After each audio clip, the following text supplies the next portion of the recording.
Hello friends, आज विजयदशमी है। विजयदशमी की बहुत सारी बधाइयाँ। माँ का जो पंडाल से नीचे उतारा गया है, ये सिंदूर दान चल रही है और मैंने भी यहाँ आया हुआ है सिंदूर दान करने के लिए। अभी इस टाइम पे लगभग अभी 1 बज रहे हैं और मैं नहा धो कर के आ गई हूँ माँ को सिंदूर दान देने के लिए।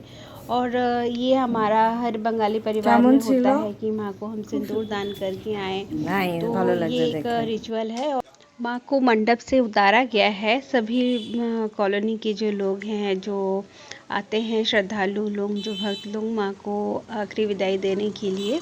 इस साल का ये बहुत ही दुखदायक होता है, लेकिन फिर भी माँ का तो यही है रूप और यही सब भक्ति भाव से माँ को सब लोग सिंदूर दान करते हैं और बहुत सारी जो दुख है वो सब माँ के साथ शेयर करते हैं। फिर अगले वर्ष तक हम इंतज़ार करते हैं माँ कब आएगी, फिर ये दिन देखने को मिलेगा।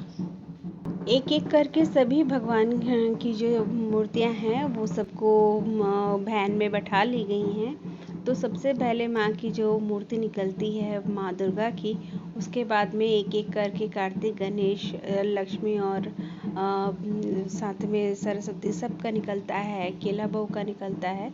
इस तरह से सारे को एक एक करके निकालते हैं। तो फ्रेंड्स, मैं तो हर साल जाती हूँ विसर्जन पे और हम लोगों की कोशिश होती है कि हमारी कॉलोनी में सभी महिलाएं, बच्चे और वयस्क लड़के सभी लोग जाते हैं माँ को आखिरी विदाई के लिए विसर्जन पे। तो ये हमारे घर के बहुत पास भी है और आपने देखा होगा, मैं यहाँ पर अक्सर आती हूँ और मैंने शेयर भी किया है आप लोगों को। तो ये एक घाट है, गंगा घाट में विसर्जन किया जाता है बहुत ही सेफ्टी तरीके से।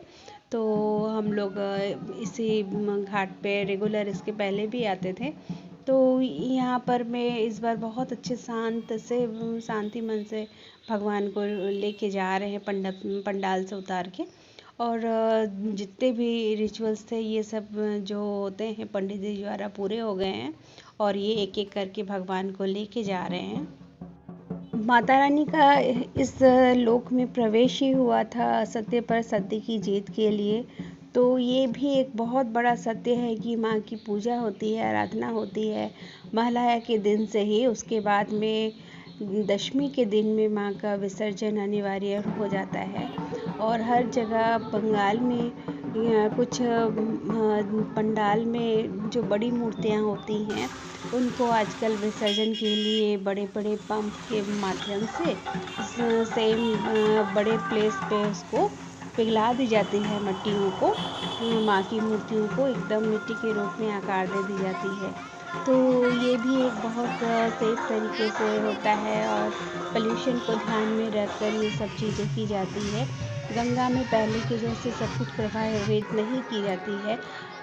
प्रवाह करने का जो नियम होता है, यहाँ पर क्रशर रहते हैं, जो पूजा की जो सब चीज़ें होती हैं, फूल पत्ते वगैरह जो होते हैं वो एक साइड में रख दी जाती है और माँ की मूर्तियों को गंगा में विसर्जित कर दिया जाता है। आपने कहीं भी देखा होगा, मैंने भी दिखाया है कि मूर्तियाँ जो है बहुत सारी जो छोटी मूर्तियाँ होती हैं, घर की जो पूजा की जो मूर्तियाँ होती है, वो सबको लोग यहीं आसपास में ऊंचे स्थान पर ऐसे ही छोड़ के चले जाते हैं, क्योंकि ये सब नियम के लिए बनाए गए हैं। क्योंकि माँ गंगा का ही विसर्जन इस बार देखा जा रहा है कि अभी तक सब लोग पानी में ही छोड़ के जा रहे हैं और गंगा में छोड़ रहे हैं और साइड में रखे नहीं हैं। क्योंकि मैंने आजू बाजू कहीं पर भी नहीं देखा कि माँ को स्टैंड पे रखा गया है।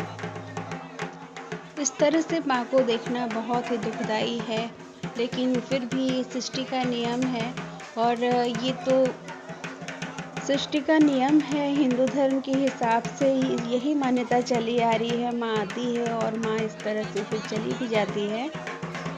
जिस तरह से भगवान को लाया जाता है, लाते समय ढाक ढोल बजा कर लेके आते हैं और यानी कॉलोनी के जितने भी बच्चे हैं पंडाल में भगवान को जब लाते हैं तो बहुत ही तकलीफ़ों से लेके आते हैं। इतनी बड़ी बड़ी मूर्तियों को सेफ तरीके से पंडाल तक लाना जितना कठिन है, ठीक उसी तरह उससे भी ज़्यादा कठिन है जब माँ की मूर्ति सबको पानी में विसर्जित करना, क्योंकि जब पूजा आराधना के बाद में हम इतने भाव भक्ति से पूजा आराधना करते हैं, उसके बाद में वही मूर्ति को पानी में छोड़ना, जो छोड़ रहे हैं उन्हें भी तकलीफ़ होती है और जो देख रहे हैं उन्हें भी तकलीफ़ होती है। माँ दुर्गा की मूर्ति को विसर्जन करने के बाद में सारी मूर्तियाँ एक एक करके लेके आ रहे हैं सब।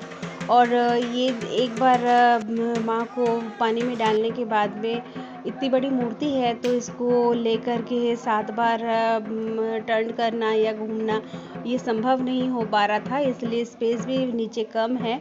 तो यहाँ लोगों ने क्या किया, पानी में विसर्जन करने के बाद में उसे 7 बार ऐसा रोल करवा रहे हैं, वो भी एक नियम के तहत में करते हैं।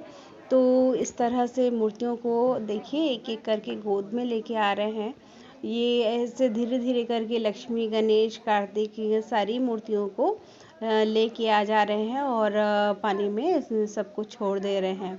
तो ये पूरा सेफ है और ये जो एरिया है आप जहाँ देख रहे हैं वो सीढ़ियों से पूरा बंधा हुआ है और भी पानी के नीचे लगभग और भी 10 सीढ़ियाँ हैं। तो जहाँ लोग खड़े हैं वो सब सीढ़ियों के ऊपर में खड़े हैं। तो ये पास में जब भी मैं आपको दिखाई भी थी कि जब ज्वार आता है तो पानी पूरी ऊपर तक आ जाती हैं और अभी भाटे का टाइम है तो पानी थोड़ा कम है और इसलिए सेफ भी है। सब एक एक मूर्तियाँ धीरे धीरे ला रहे हैं और म्यूनसिपलिटी वाले जो होते हैं, यहाँ के जो करता है, यहाँ के जो साफ़ सफाई वाले जो लोग हैं, वो इन सब चीज़ों को ध्यान में रखकर पूरा सेफ तरीके से ये जगह को पहले से रेडी करके रखें ताकि किसी भी तरह के लोगों को विसर्जन में तकलीफ़ ना हो। ये माँ की मूर्तियों को पूरी तरीके से सब विसर्जन करने के बाद हम सब जा रहे हैं और ये माँ की जो घट होती है वो कभी भी विसर्जित नहीं होती है। सो माँ का जो ये घट है, इसको ये नियम होता है सर पे जो नहा करके सर पे उसको ले करके सीधा जाना है और वो घट सर पे चढ़ता है तो फिर उसको उतारा नहीं जाता है, एकदम मंडप तक ही उसको लेके जाके उतारेंगे। फिर मंडप पे वहाँ एक नियम होता है कि जो भी विसर्जन पे जाते हैं उनको मीठा खिलाते हैं, उसके बाद ये प्रोसेस पूरा होता है। तो फ्रेंड्स, आज का ये ब्लॉग आप लोगों को कैसा लगा ज़रूर कहिएगा।